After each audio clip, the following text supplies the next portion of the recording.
मराठी लघुलेखन 80 शब्द प्रति minute 5 second start. महोदय, परिच्छेद सन 1974-75 या वर्षाकरिता जिल्हा नियोजन मंडळाने रत्नागिरी जिल्ह्यासाठी तयार केलेल्या योजनेसाठी शासनाने मागणीपेक्षा कमी रक्कम मंजूर केल्याबद्दल आपण आपल्या पत्रात तक्रार केली आहे. या संदर्भात मी विस्ताराने या प्रश्नाची पार्श्वभूमी ठेवू इच्छितो. परिच्छेद जिल्हा हा नियोजनाचा घटक मानून त्याप्रमाणे प्रत्येक जिल्ह्याने आपल्या योजना तयार करून शासनाकडे पाठवाव्यात असे त्यांना कळविण्यात आले होते. परंतु ठरलेल्या मुदतीच्या आत त्या योजना राज्याकडे आल्या नाहीत. म्हणून त्या सर्व योजना राज्याच्या एकूण योजनेत अंतर्भूत होऊ शकल्या नाहीत. त्यामुळे निरनिराळ्या शासकीय विभागांना विकासाच्या योजनांवर तरतूद करावी लागली. उदाहरणार्थ पाटबंधारे विभाग किंवा शेती विभाग यांना विकासाच्या योजनांवर तरतुदी कराव्या लागल्या.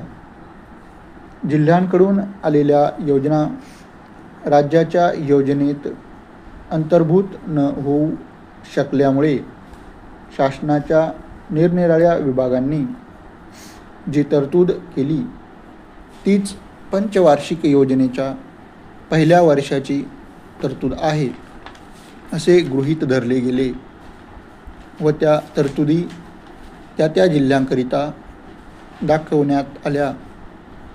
त्यामुळे प्रत्येक जिल्ह्यासाठी जी मर्यादा ठरविली होती तिच्यापेक्षा काही जिल्ह्यांना जास्त रक्कम मिळाली तर काही जिल्ह्यांना कमी रक्कम मिळाली असे आता दिसत आहे.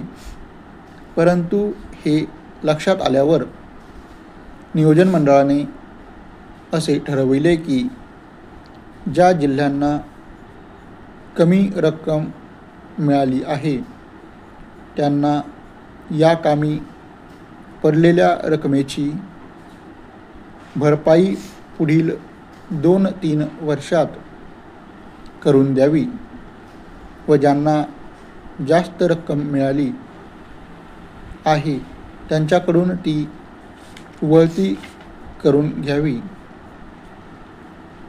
जिल्हा हा नियोजनाचा घटक मानून संबंध राज्याचा समतोल विकास व्हावा हे तत्त्व आपल्या राज्याने स्वीकारले असल्याने कोणत्याही जिल्ह्यावर अन्याय होणार नाही हे मी येथे स्पष्ट करू इच्छितो. परिच्छेद रत्नागिरी जिल्ह्याला कमी रक्कम मिळाली याची जाणीव शासनाला आहे. परंतु नियोजन मंडळाच्या निर्णयानुसार पुढील 2-3 वर्षात या रकमेची भरपाई केली जाणार असल्याने आपली तक्रार राहणार नाही अशी आशा आहे. परिच्छेद आपला